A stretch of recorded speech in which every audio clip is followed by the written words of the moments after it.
It is so good to be back in the pulpit with you after a little time off.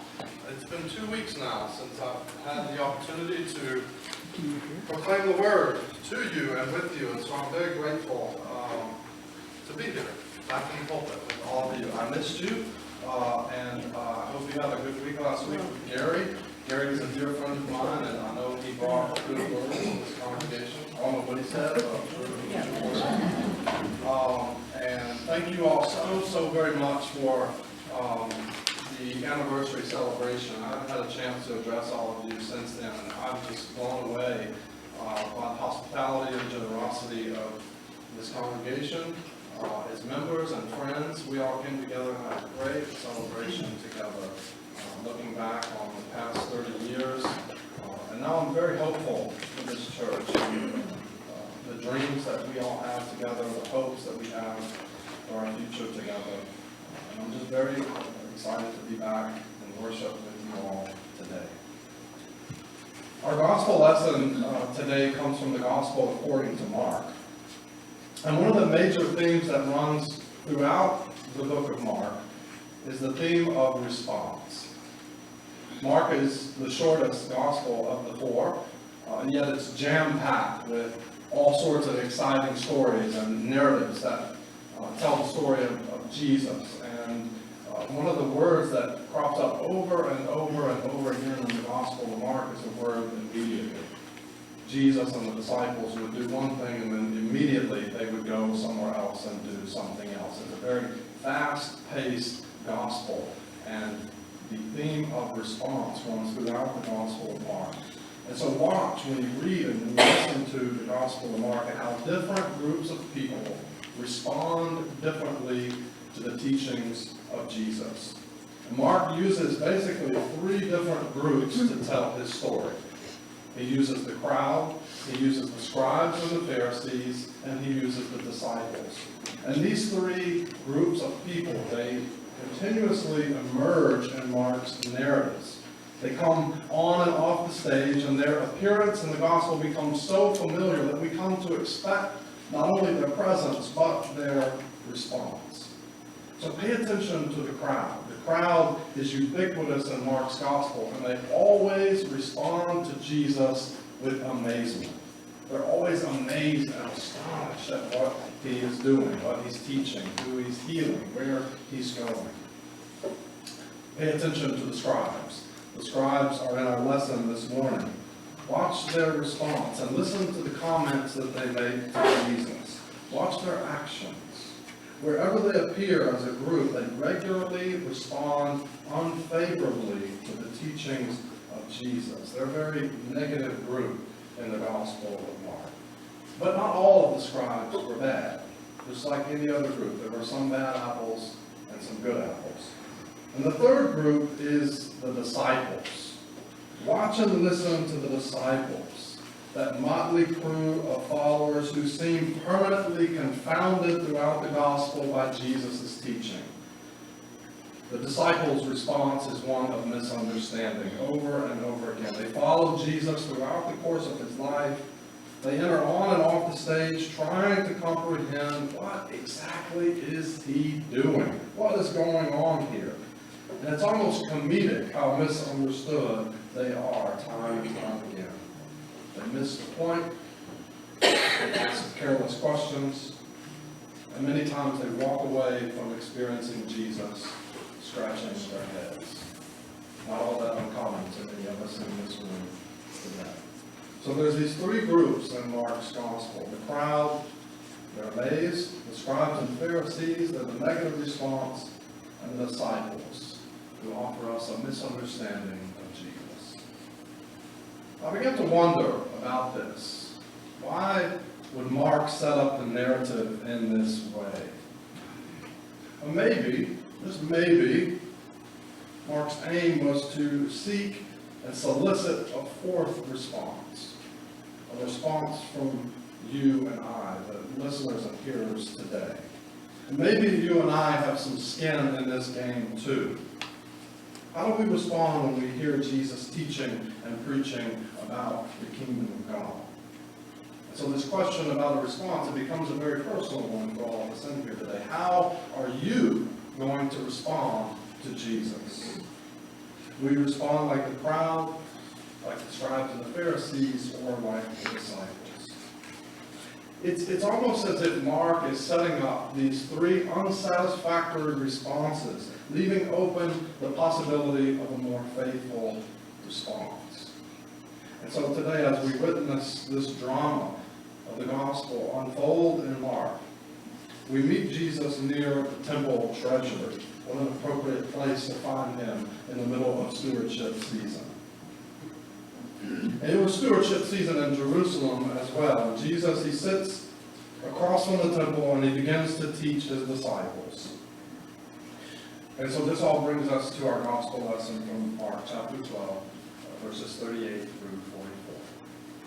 Listen for what the Spirit is saying to the church today. As he taught, Jesus said, "Beware of the scribes who like to walk around in long robes, to be greeted with respect in the marketplaces, and to have the best seats in the synagogue and places of honor and banquets. They devour widows' houses, and for the sake of appearances say long prayers. They will receive greater condemnation." And he sat down opposite the treasury and watched the crowd putting money into the treasury. Many rich people put in large sums. A poor widow came and put 2 small copper coins, which are worth a penny. Then he called his disciples and said to them, "Truly I tell you, this poor widow has put more than all those who are contributing to the treasury.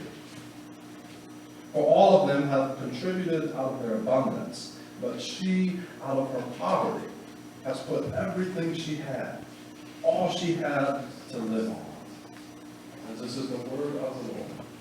Thanks be to God.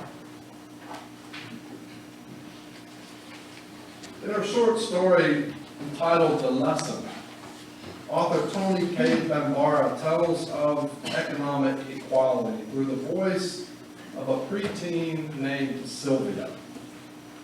Sylvia and her friends are hanging around one day in their neighborhood in Harlem, looking forward to a trip to the swimming pool. It was summertime and the kids were out of school, when a woman new to the neighborhood named Miss Moore invites Sylvia and her streetwise friends to go on a journey to learn a lesson.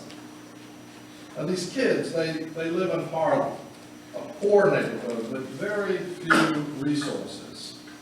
And all of the characters in this story are from the same projects, and they all have one thing in common. They live below the line. They live below the poverty line. And so growing up in the boroughs of New York was a hard life for these kids. But with little exposure to the outside world, they simply carried on life. They didn't know what they were missing. And that is until Miss Moore moved into the neighborhood. And Miss Moore was different from all of the other adults that Sylvia and her friends had been around. Miss Moore came with a fancy education. She had a graduate degree in English. She had been around the world. She had understood the importance of cultural exposure, and she came to this neighborhood to teach these young kids about the big world beyond Harlem. So she would teach the kids proper grammar and etiquette and manners, among many other things. Miss Moore, she believed in the value of education. She saw learning as a source of empowerment. And so one day, she set out to teach this group of preteens another lesson, a lesson about money.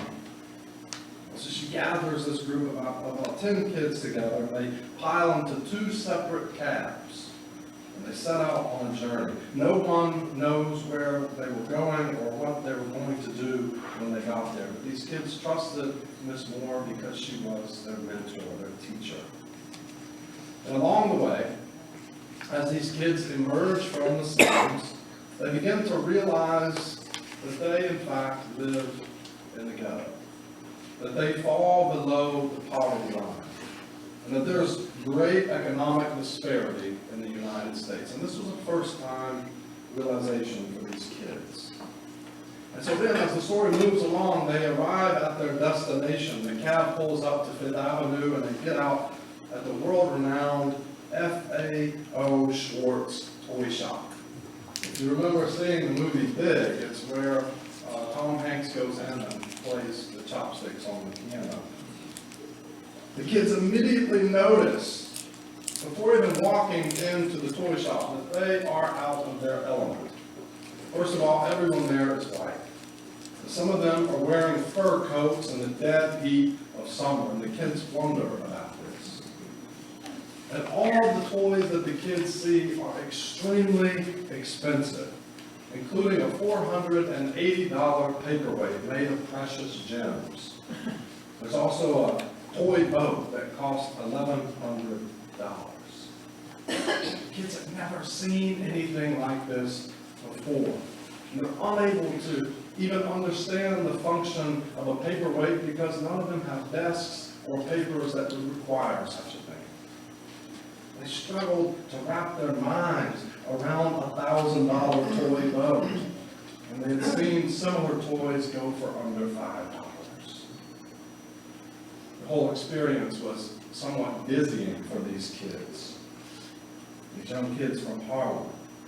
And they still have not even made it inside the toy store. So Miss Moore, she invites the kids to come inside. They feel reluctant because of their shame. And finally they go in, and inside the store the kids clam up. They're hardly talking to one another. They're not touching anything.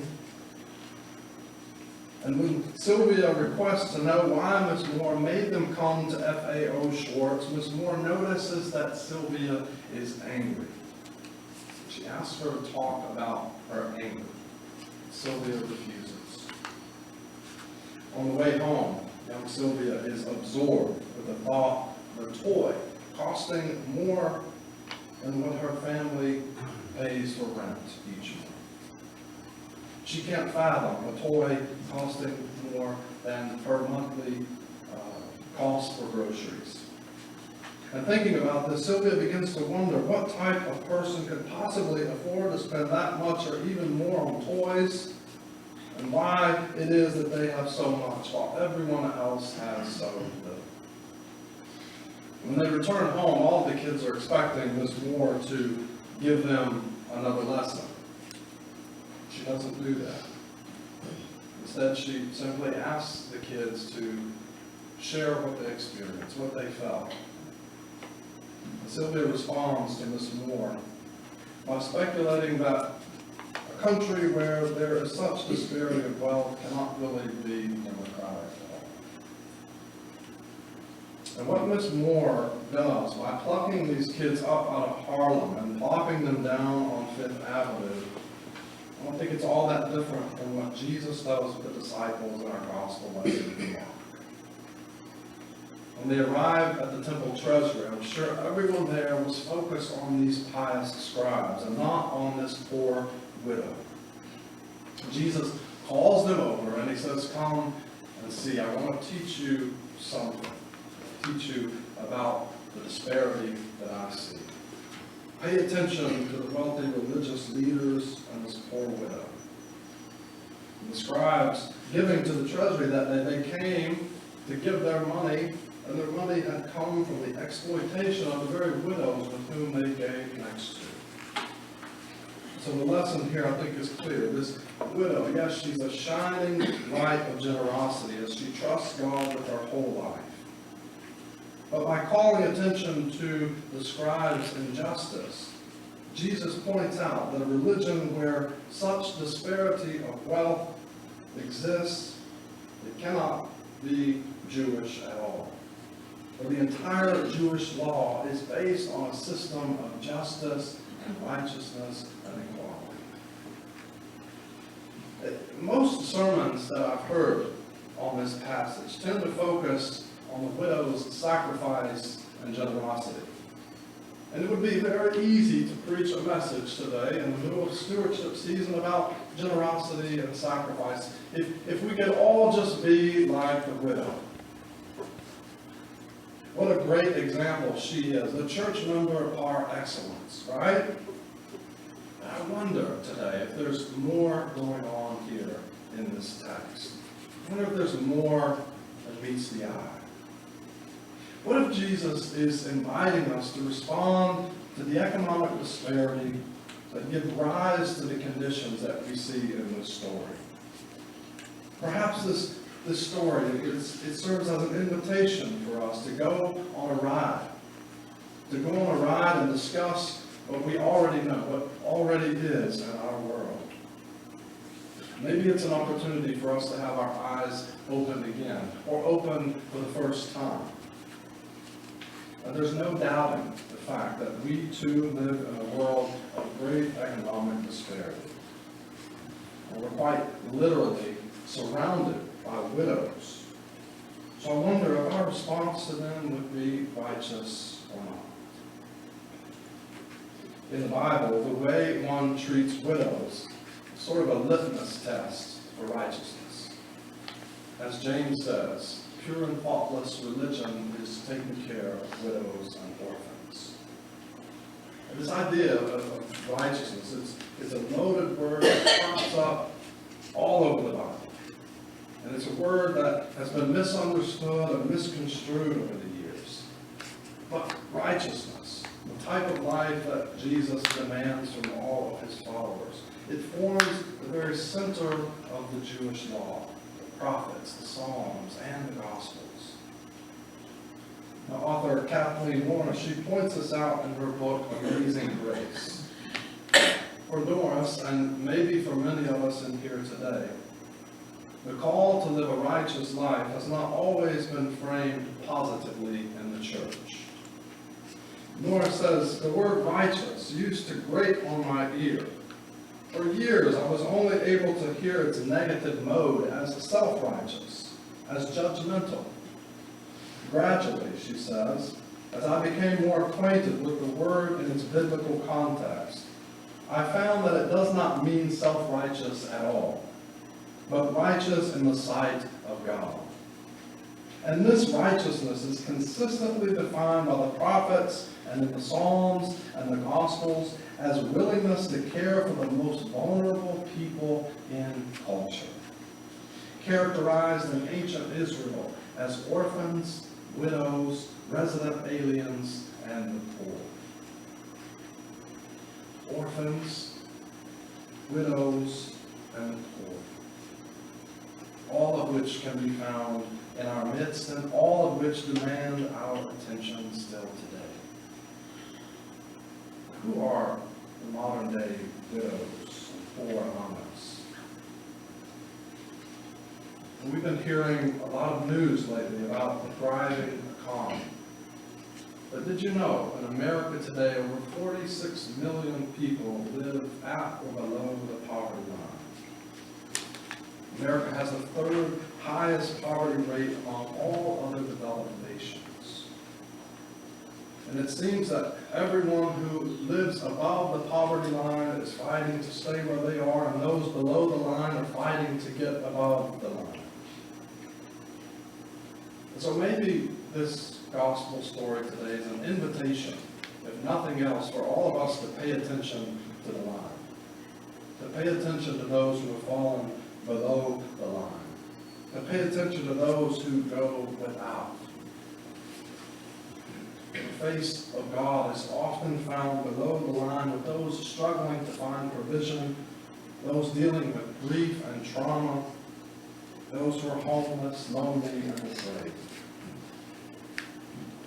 I know that this is a very heavy topic, and I want to admit to you that I don't really know where to go from here. It's almost too daunting to think about us here at Canyon Lake solving the issue of poverty.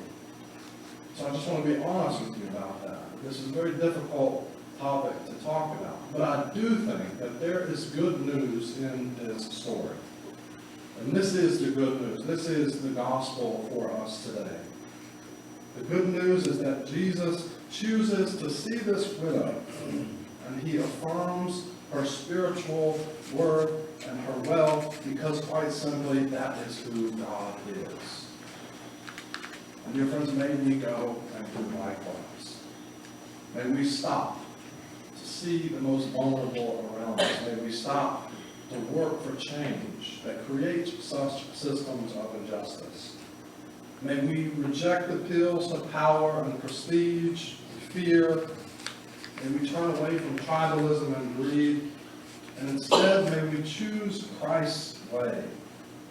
May we choose the path of righteousness, because righteousness is the shining light of Christ that burns within all of us. May we take generosity with us, sharing out of our abundance. May we take justice with us, because the church, the world, our nation, and our communities, they thrive when folks are willing to set aside their own needs for the sake of those who go without. May we take compassion with us, because people all around us, in our neighborhoods, in our clubs, in our church, they're all fighting their own battles, trying to rise above the line or trying to keep from falling below the line.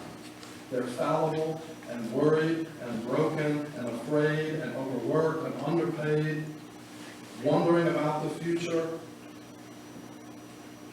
Finally, may we take love with us.